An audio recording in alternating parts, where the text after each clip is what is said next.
नमस्कार साथियों। तो आखिरकार वो घड़ी आ ही गई जिसका हम सबको न जाने कितने टाइम से इंतजार था।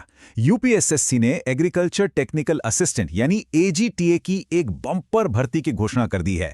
देखो, ये सिर्फ एक भर्ती नहीं है, ये हम सबके सपनों को सच करने का एक सुनहरा मौका है। और आज मैं आपको वो बिल्कुल सटीक रणनीति, वो पूरा का पूरा ब्लूप्रिंट समझाऊंगा जिससे आप इस परीक्षा में सफलता का झंडा गाड़ सकते हैं। तो चलिए बिना देर किए शुरू करते हैं। जरा ये नंबर देखिए, 2759, 2759। ये कोई छोटा मोटा आंकड़ा नहीं है दोस्तों। ये उन सभी कृषि छात्रों के लिए एक बहुत बहुत बड़ा अवसर है जो सालों से बस इसी एक मौके का इंतजार कर रहे थे। अब सिर्फ सोचने का टाइम नहीं है, अब हमें इस अवसर को सफलता में बदलना है और इसके लिए अपनी पूरी जान लगा देनी है। तो सबसे बड़ा सवाल यही उठता है कि इस मौके को पकड़े कैसे। देखिए, सिर्फ फॉर्म भर देने से तो सिलेक्शन होता नहीं है, ये आप भी जानते हैं और मैं भी। सिलेक्शन होता है सही दिशा से, सही प्लानिंग से और एक अचूक रणनीति से। और इस पूरी चर्चा में हम सब मिलकर इसी रणनीति को डिकोड करने वाले हैं। देखो, किसी भी जंग को जीतने का जो पहला नियम होता है ना, वो है अपने दुश्मन को समझना। और इस परीक्षा में आपका सबसे पहला कदम है इसके पैटर्न को समझना। यही आपकी सफलता का ब्लूप्रिंट है। अगर ये समझ गए कि सवाल कहां से और कितने आएंगे, तो यकीन मानिए आधी जंग तो आप वही जीत जाएंगे। अब जरा इस चार्ट को बहुत ध्यान से देखिए, यही आपकी तैयारी की पूरी दिशा तय करेगा। 100 में से 65 सवाल, मतलब कि 65% का वेटेज सिर्फ और सिर्फ एग्रीकल्चर का है। इसका मतलब एकदम साफ है, आपकी नैया पार लगाएगा तो सिर्फ एग्रीकल्चर ही लगाएगा। हाँ, यूपी स्पेशल और कंप्यूटर आपको एक अच्छी रैंक दिलाएंगे, लेकिन सिलेक्शन का जो रास्ता है ना, वो एग्रीकल्चर से ही होकर जाएगा। तो बस इस एक बात को अपने दिमाग में अच्छी तरह से बैठा लीजिए, चयन एग्रीकल्चर से ही होगा। जिसकी कृषि पर पकड़ मजबूत है, उसे सिलेक्शन लेने से कोई नहीं रोक सकता। ये इस परीक्षा का वो सच है जिसे आपको अपनी तैयारी के हर एक दिन याद रखना है। ठीक है, तो पैटर्न तो हमने समझ लिया। अब बात करते हैं असली रणनीति की, कि भाई हमें हर विषय को पढ़ना कैसे है, किस टॉपिक पर ज्यादा ध्यान देना है और कहां से हम आसानी से नंबर बटोर सकते हैं। चलिए एक एक करके हर विषय को तोड़ते हैं।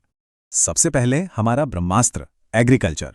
इन 65 नंबरों के लिए आपको एग्रोनॉमी, सॉइल साइंस, हॉर्टिकल्चर और प्लांट प्रोटेक्शन को तो बस घोल कर पी जाना है। यही वो कोर टॉपिक्स हैं जहां से आयोग सबसे ज्यादा सवाल पूछता है, और यही वो विषय हैं जो आपको मेरिट में सबसे ऊपर लेकर आएंगे। अब आते हैं यूपी स्पेशल पर। ये 20 नंबर आपकी रैंक को बूस्ट करने के लिए हैं। ये एक बहुत ही स्कोरिंग एरिया है। अगर आपने राज्य का भूगोल, सरकारी योजनाएं और पिछले 6 महीने के करंट अफेयर्स अच्छे से कर लिए ना, तो आप बाकियों से बहुत आसानी से आगे निकल जाएंगे। और आखिर में कंप्यूटर के 15 बोनस अंक। मैं इसे बोनस पता क्यों कह रहा हूं? क्योंकि थोड़ी सी मेहनत से आप यहां 15 में से 15 भी ला सकते हैं। एमएस ऑफिस, इंटरनेट और हार्डवेयर की जो बेसिक जानकारी है, वो आपको ये कीमती नंबर दिलाएगी। एक भी नंबर यहां से जाने नहीं देना है, याद रखिएगा। तो क्या पढ़ना है ये तो अब हमें पता चल गया, लेकिन असली सवाल है कैसे पढ़ना है। अब हम बात करेंगे उस डेली प्लान और उन स्मार्ट तरीकों की जो आपकी मेहनत को सही दिशा देंगे और आपके रिजल्ट को कई गुना बेहतर बना देंगे। ये देखिए, आपके 5 घंटे की डेली स्टडी की एक परफेक्ट प्लानिंग। 3 घंटे दीजिए एग्रीकल्चर को, क्योंकि वही आपका किंग मेकर है। 1 घंटा यूपी स्पेशल को, और बचा हुआ 1 घंटा कंप्यूटर के साथ साथ सबसे जरूरी चीज यानी एमसीक्यू प्रैक्टिस के लिए। बस यही अनुशासन बना लिया ना, तो ये आपको सिलेक्शन तक ले ही जाएगा। मैं ये बात फिर से दोहरा रहा हूं, एमसीक्यू प्रैक्टिस। ये आपकी तैयारी का वो हिस्सा है जिसके साथ कोई समझौता हो ही नहीं सकता। सिर्फ थ्योरी पढ़ने से काम नहीं चलेगा। जब तक आप सवालों को हल करने की कला नहीं सीखेंगे, तब तक आपका ज्ञान सिर्फ ज्ञान रह जाएगा, नंबरों में नहीं बदलेगा। और ये कला सिर्फ और सिर्फ प्रैक्टिस से आती है। और एक गलती जो 90% छात्र करते हैं, वो है नोट्स बनाने का तरीका। पूरी की पूरी किताब को छापना नोट्स बनाना नहीं होता। स्मार्ट छात्र वो है जो शॉर्ट, क्रिस्प नोट्स बनाता है। सिर्फ की पॉइंट्स, सिर्फ फॉर्मूले, ऐसे नोट्स जो आप परीक्षा से एक दिन पहले सिर्फ 1 घंटे में रिवाइज कर सकें। अब जरा रुकिए और बहुत ध्यान से सुनिए। अब हम उन गलतियों की बात करेंगे जो हजारों होनहार छात्रों को भी इस रेस से बाहर कर देती हैं। सिलेक्शन के लिए जितना जरूरी पढ़ना है ना, उतना ही जरूरी इन गलतियों से बचना भी है। ये वो 5 दुश्मन हैं जो आपकी सफलता के रास्ते में खड़े हैं। सिर्फ पढ़ना, लेकिन प्रैक्टिस नहीं करना। रिवीजन को टालते रहना, नोट्स ना बनाना, बिना किसी टारगेट के बस पढ़े जाना, और सबसे बड़ा पाप, समय बर्बाद करना।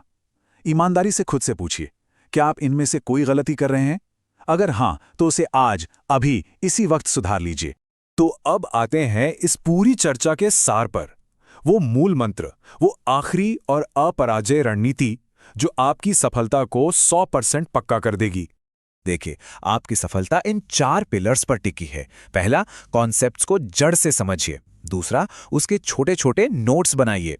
तीसरा, रोजाना उस टॉपिक के MCQ लगाइए। और चौथा, हर हफ्ते पूरे हफ्ते का पढ़ा हुआ रिवाइज कीजिए। बस इस चक्र को फॉलो करते जाइए, सफलता खुद आपके पास चलकर आएगी। और अंत में वो एक शब्द जो एक टॉपर को बाकियों से अलग करता है, वो है निरंतरता, यानी कि कंसिस्टेंसी। एक दिन 10 घंटे पढ़कर 3 दिन की छुट्टी लेने वाला कभी सफल नहीं होता। सफल वो होता है जो रोज 5 घंटे पढ़ता है, बिना रुके, बिना थके, सीधा परीक्षा के दिन तक। तो अब मैंने आपको पूरा ब्लूप्रिंट दे दिया है, पूरा रास्ता दिखा दिया है। अब सवाल यह है कि क्या आप इस पर चलने के लिए तैयार हैं? अगर आपका जवाब हां है, तो विश्वास मानिए, इस बार एक सीट आपकी पक्की है। पूरी लगन और मेहनत से जुट जाइए। मेरी शुभकामनाएं।